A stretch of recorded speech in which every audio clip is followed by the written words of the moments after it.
ST colony మీదుగా అటు ఇది మురికాలలో కలుస్తుంది.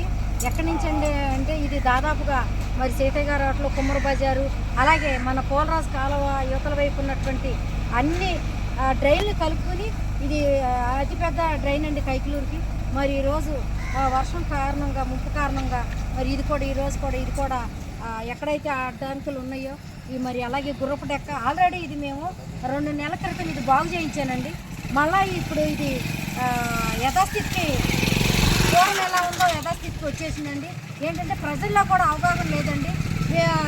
రిక్షా వాళ్ళు ఉన్నారు, చెత్త రిక్షా బండి రోజు డైలీ వస్తుంది, అలాగే మరి ట్రాక్టర్ వస్తుంది, అయినా సరే ఏమి ఇటువంటి ఎస్టీ కాలనీ ఇక్కడ అవగాహన లేకుండా మొత్తం అంతా కూడా వాళ్ళు నిత్యం వాడే అన్నీ కూడా చెత్త చెదారం కూడా ఇదే కాలువలో వేయడం వల్ల మళ్ళీ కాలువ స్తంభించిపోయిందండి. మళ్ళీ ఇప్పుడు జేసీబీ పెట్టి మా పంచాయతీ సెక్రటరీ గారు, మా పంచాయతీ గుమస్తా గారు, అలాగే మా పంచాయతీ సంబంధించిన సిబ్బంది, వాటర్ వర్క్స్ వాళ్ళు, అట్లాగే డ్రైనేజీ వర్కర్స్ అందరం కలిసి సంయుక్తంగా మరి ఈ డ్రైనేజీ తీయటం జరుగుతుందండి.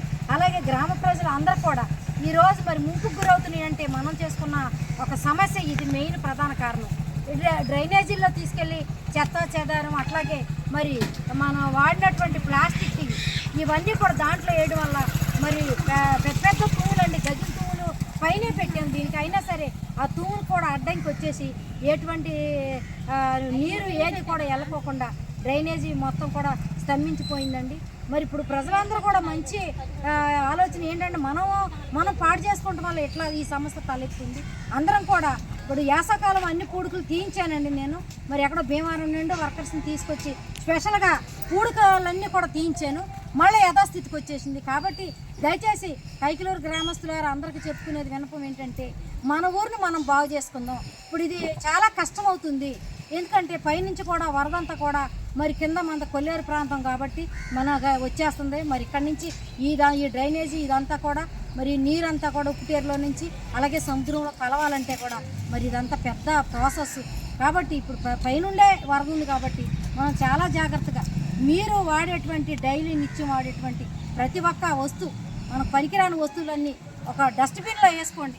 రోజు కూడా వచ్చి చెత్త రిక్షా వాళ్ళు ఉన్నారు, అలాగే మన ట్రాక్టర్స్ ఉన్నాయి, అలాగే మన రోడ్లు ఊడడానికి అలాగే మరి వర్కర్స్ ఉన్నారు.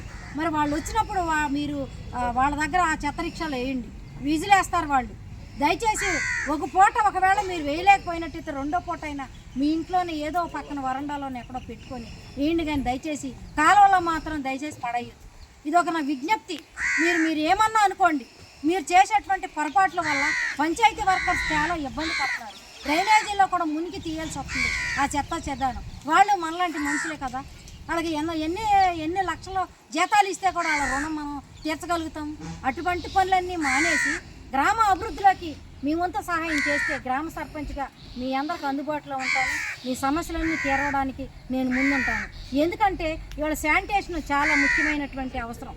మరి మొత్తం అంతా నీరుతో నిండిపోయింది కాబట్టి ఎక్కడైతే నీరు తగ్గుతుందో, ఎక్కడైతే తడి పొడిగా ఉందో మొత్తం అన్నిటి కూడా శానిటేషన్ నిన్నటి నుంచి మరి అలాగే నిన్న మన ఎలంపేట మొత్తం శానిటేషన్ బ్లీచింగ్ అది కొట్టించడం జరిగింది. అలాగే దానిగూడెం, వైఎస్ఆర్ నగరం, అలాగే మొత్తం స్లమ్ ఏరియాలు ఎస్టీ కాలనీ మొత్తం ఎక్కడైతే ముంపుకు గురినాయి మొత్తం కూడా మరి శానిటేషన్ చేపిస్తాను. కాబట్టి నేను చెప్పింది మీరు అర్థం చేసుకుంటారని ఈ చిన్న మనవి మీ అందరికీ తెలియపరుస్తున్నానండి.